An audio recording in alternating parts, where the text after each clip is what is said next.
A gente recebe agora Gustavo Bachega, que é presidente do Instituto Brasileiro de Precatórios, aqui na nossa programação. Seja muito bem-vindo, Gustavo. Bom dia, obrigada pelo seu tempo.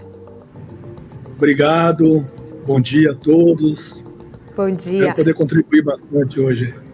Com certeza. Gustavo, inclusive, quero começar aqui nossa conversa falando mais sobre este pedido nesta semana do governo ao STF para suspender os trechos ali da PEC dos precatórios, entender um pouco da sua visão. Essa é uma possível decisão favorável ali ao Executivo. Ela seria positiva ou negativa para os investidores que estão expostos a esse tipo de investimento alternativo?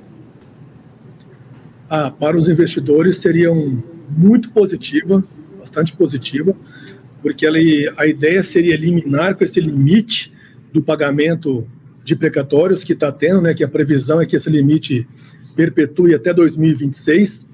Então, se essa parte for julgada inconstitucional, será muito importante, porque os precatórios voltarão a ser pagos todos os anos, como vinha sendo antes dessa emenda constitucional.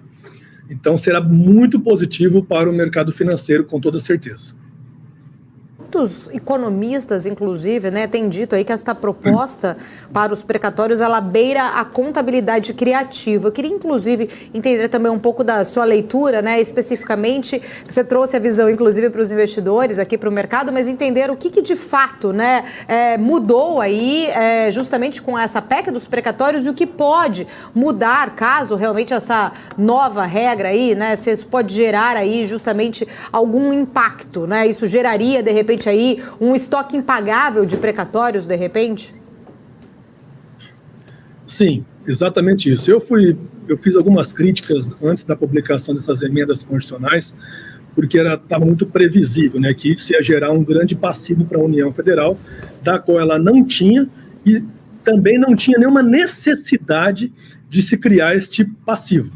Mas, enfim, é isso que aconteceu com a emenda constitucional, A previsão é que, se essa emenda constitucional ela fosse continuar até 2026 com esse teto limitador, ela ia gerar um grande passivo tributário superior a 200 bilhões de reais, com certeza. Tem alguns aí estudiosos analisando que poderá ser bem maior este número. O fato é que esta medida ela só prejudica o cedente, o detentor do precatório. Para o mercado financeiro, ele não muda, porque o mercado financeiro ele consegue se adaptar, mesmo se os precatórios não forem pagos em dia, bem como se eles forem pagos. Então, sendo uma medida ou outra, não afetaria diretamente o mercado financeiro. Esse atraso, essa limitação de pagamento, quem sofre com isso é sempre o detentor do precatório, ou seja, o cedente originário. E levando isso para os precatórios alimentares, são justamente as pessoas vulneráveis da sociedade.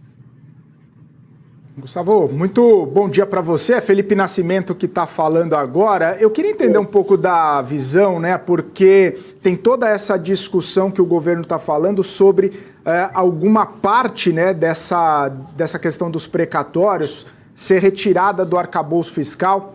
Acredito que nós perdemos aqui a conexão. Vamos fazer o seguinte, a gente já vai reconectar. O Gustavo já está aqui comigo novamente. Já. Foi só uma piscada da nossa câmera. Vou voltar novamente. Gustavo, primeiramente, bom dia.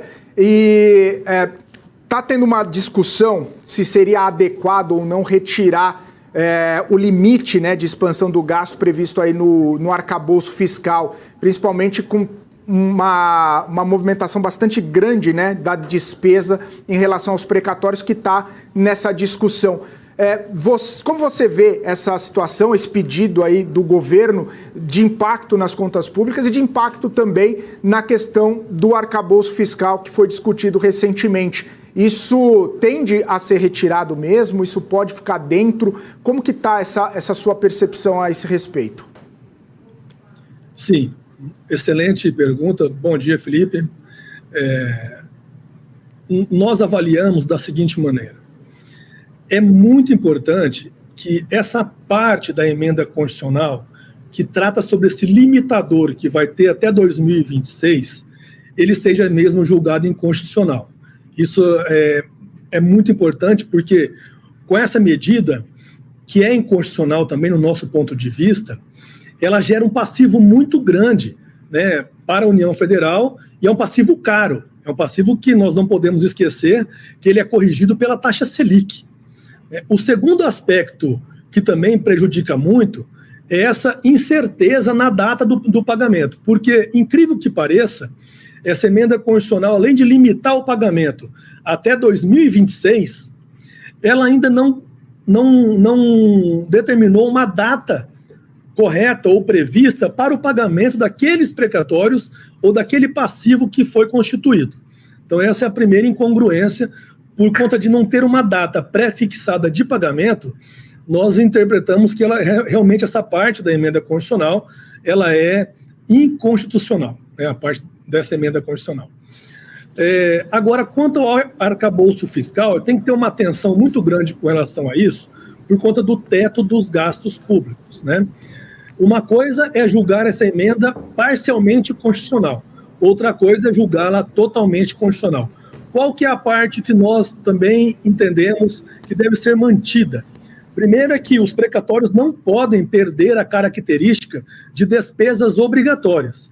Eles têm que estar dentro do orçamento público da União e também dos outros entes federados, porque isso aí é o que vai dar a segurança de ser uma despesa obrigatória, né?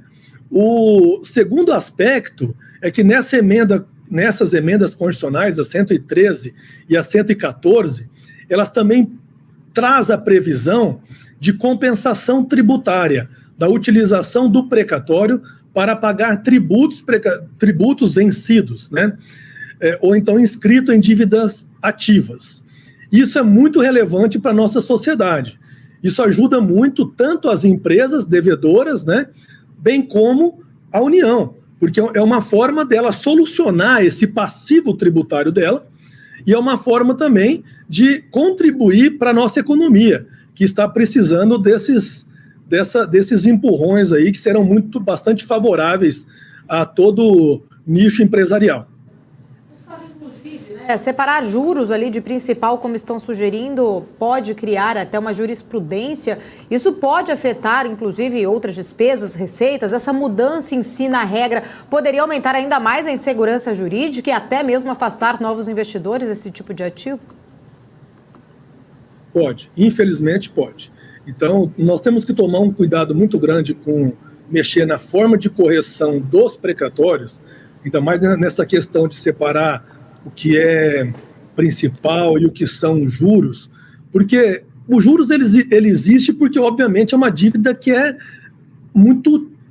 levou muito tempo para ser constituída. Então, o juro é nada mais do que uma justiça. Mas qual que é o problema que nós notamos, aí eu chamo a atenção para termos muito cuidado. Todos esses fundos e bancos que investem em precatórios, geralmente esses investidores que vêm de fora, que são investidores internacionais, o mesmo investidor também investe em outras categorias da nossa economia, né, como o agronegócio, como a energia, infraestrutura e etc. Então, se esse investidor analisa que o Brasil não cumpre as decisões judiciais ou uma lei, como essa emenda constitucional, pode ser modificada de forma que venham a prejudicá-los, isso gera, sim, uma incerteza na economia internacional e na visão dos investidores com relação ao Brasil. E isso pode, sim, afugentar investimentos exteriores.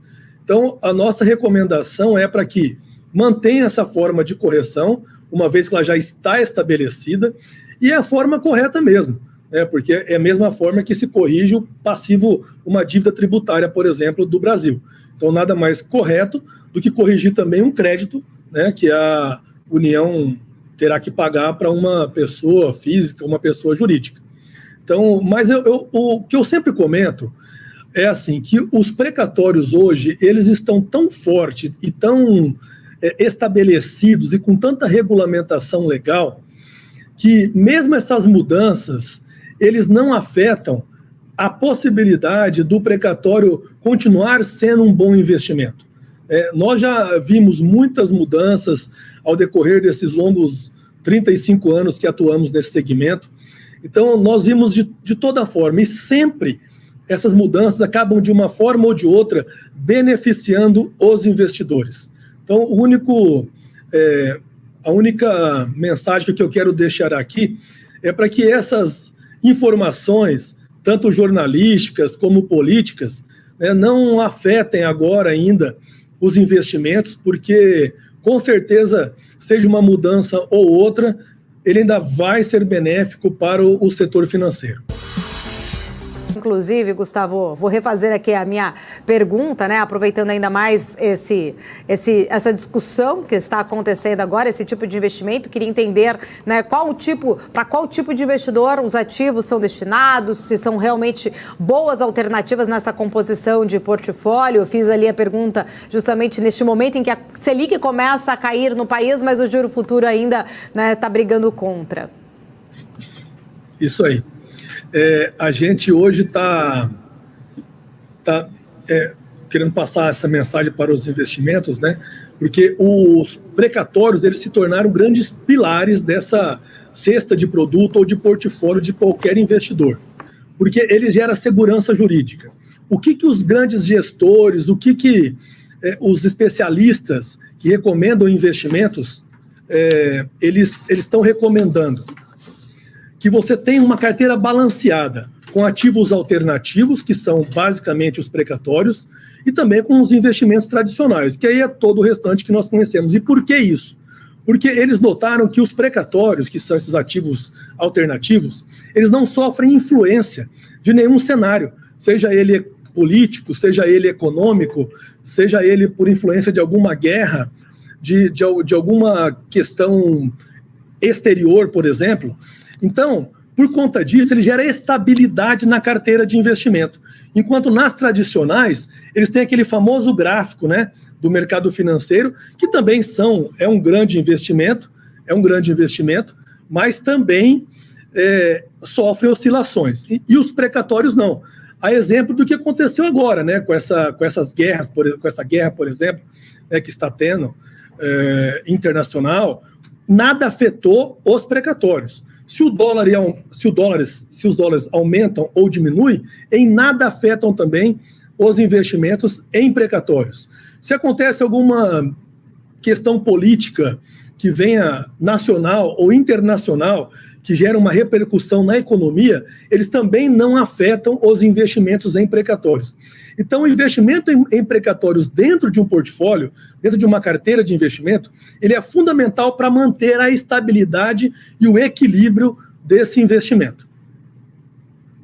Gustavo, quero agradecer, muito obrigada por nos atender numa semana importante dessa discussão deste tema. Fica aqui, inclusive, o convite para voltar em outras oportunidades aqui na nossa programação da BMC News. Muito obrigado, com muito prazer estaremos com vocês novamente aí. E tenham um bom dia a todos. Obrigada. Conversamos então com o Gustavo Bachega, que é presidente do Instituto Brasileiro de Precatórios, trazendo aí visões, inclusive, muito importantes para os investidores neste momento.